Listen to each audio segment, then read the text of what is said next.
ನಮ್ಮ ಬೆಣ್ಣೆನಗರಿ ದಾವಣಗೆರೆಯಲ್ಲಿ ಒಂದು ಸರಿ ಈ ವಿಡಿಯೋ ನೋಡಿ ಫ್ರೆಂಡ್ಸ್. ಟ್ರಾಫಿಕ್ ಸ್ಟೇಡಿಯಂ ಪಕ್ಕದಲ್ಲಿ ಆಗಿರುವಂಥ ಟ್ರಾಫಿಕ್ ಇದು.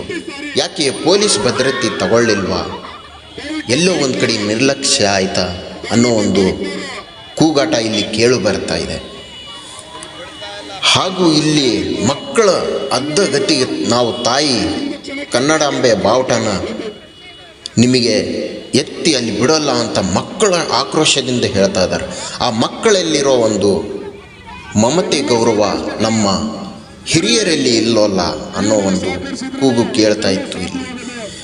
ನೋಡಿ, ನಮಗೆ ಟ್ರಾಫಿಕ್ ಕ್ಲಿಯರ್ ಮಾಡಿ ಅಂತ ಪೊಲೀಸರನ್ನು ಕರೆದ್ರೆ ನಮಗೆ ಟ್ರಾಫಿಕ್ ಕ್ಲಿಯರ್ ಮಾಡಿಕೊಡಿ, ಇಲ್ಲಿ ಸ್ವಲ್ಪ ಬನ್ನಿ ಅಂತಂದರೆ ಅದೆಲ್ಲ ಗೊತ್ತಿಲ್ಲ ಸ್ವಾಮಿ, ನಮಗೆ ಟ್ರಾಫಿಕ್ ಕ್ಲಿಯರ್ ಮಾಡೋದು ಅಷ್ಟೇ ಅಂತ ಹೇಳಿದರು. ಆದರೆ ಒಂದು ಹೇಳಲಿಕ್ಕೆ ಇಷ್ಟಪಡ್ತೀನಿ, 7 ಕಿಲೋಮೀಟರ್ ಉದ್ದ ಆಗಿರುವಂಥ ಬಾವುಟ ಅದನ್ನು ಹೇಗೆ ಎತ್ತಿ ಅಲ್ಲಿ ಗಾಡಿಗಳು ಬಿಡ್ತಾರೆ, ಹೇಗಲ್ಲಿ ಜನಗಳಿಗೆ ಅರ್ಥ ಆಗ್ತಿಲ್ವಾ?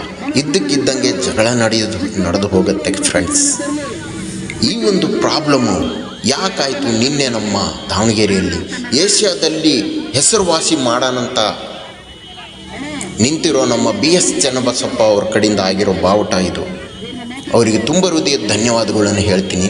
ಯಾಕಂತಂದರೆ ಜನಗಳು ಅರ್ಥ ಮಾಡ್ಕೊತಿಲ್ಲ, ಎಲ್ಲಿ ದಾರಿ ಇದೆ ಅಲ್ಲೇ ಹೋಗ್ಬೋದಿತ್ತು, ಯಾಕೆ ಈ ನಿರ್ಲಕ್ಷ್ಯ ಆಯಿತು ಅಂತ ಗೊತ್ತಾಗ್ತಿಲ್ಲ. ಜೈ ಕನ್ನಡಾಂಬೆ ಅಂತ ಹೇಳ್ತಾ ಈ ವಿಡಿಯೋ ಒಂದು ಸರಿ ನೋಡಿ ಫ್ರೆಂಡ್ಸ್. ನಮ್ಮ ದಾವಣಗೆರೆಯಲ್ಲಿ BS ಚನ್ನಬಸಪ್ಪ ಅವರ ನೇತೃತ್ವದಲ್ಲಿ ಏಷ್ಯಾದಲ್ಲಿ ಅತಿ ದೊಡ್ಡ ಆಗಿರುವಂಥ ಬಾವುಟ, 7 ಕಿಲೋಮೀಟರ್ ಉದ್ದದ ಬಾವುಟ, ನಿಜವೂ ತಾಯಿ ಭುವನೇಶ್ವರಿ ಆಶೀರ್ವಾದದಿಂದ ಹೆಸರುವಾಸಿ ಆಗಲಿ ಅಂತ ದಾವಣಗೆರೆಯಲ್ಲಿ ಈ ಒಂದು ಮೆರವಣಿಗೆ ನಡೀತಿತ್ತು ನಿನ್ನೆ.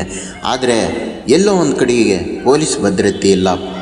ಪೊಲೀಸರನ್ನು ಕರೆದ್ರೆ ಪೊಲೀಸರು ಇಲ್ಲ, ನಮಗೆ ಟ್ರಾಫಿಕ್ ಕ್ಲಿಯರ್ ಮಾಡೋದಷ್ಟೇ, ಅದೇನು ಗೊತ್ತಿಲ್ಲ ಅನ್ನೋ ಒಂದು ಮಾತು ಬರ್ತಿತ್ತು. ಯಾಕಂತಂದರೆ ಇದ್ರ ಬಗ್ಗೆ ಯಾರು ಫಸ್ಟ್ ಗಮನ ಹರಿಸಲಿಲ್ವಾ? ನೋಡಿ, ಇಲ್ಲಿ ಇದ್ದಕ್ಕಿದ್ದಂಗೆ ಜಗಳ ನಡೆದು ಹೋಗ್ಬಿಡುತ್ತೆ. ನೋಡಿ, ನಮ್ಮ ಕನ್ನಡಿಗರಲ್ಲಿ ಕೇಳ್ಕೊಳ್ಳೋದು ಒಂದೇ, ತಾಯಿಯನ್ನು ಪ್ರೀತಿಸಿ, ತಾಯಿ ಜಗದಂಬೆನ ಆಶೀರ್ವಾದ ಪಡೆಯಿರಿ. ಇಲ್ಲಿ ನಮ್ಮ ಕನ್ನಡ ಬಾವುಟನ ನೋಡಿ ಯಾವ ಥರ ಎತ್ತಿಯಲ್ಲಿ ಎಲ್ಲ ಗಾಡಿಗಳು ಬಿಡ್ತಾ ಇರೋದು. ತಾಯಿ ಜಗದಂಬೆ ಆಶೀರ್ವಾದ ನಮ್ಮ ಮೇಲೆ ಇರಲಿ ಅಂತ ಕೇಳ್ತಾ ದಯವಿಟ್ಟು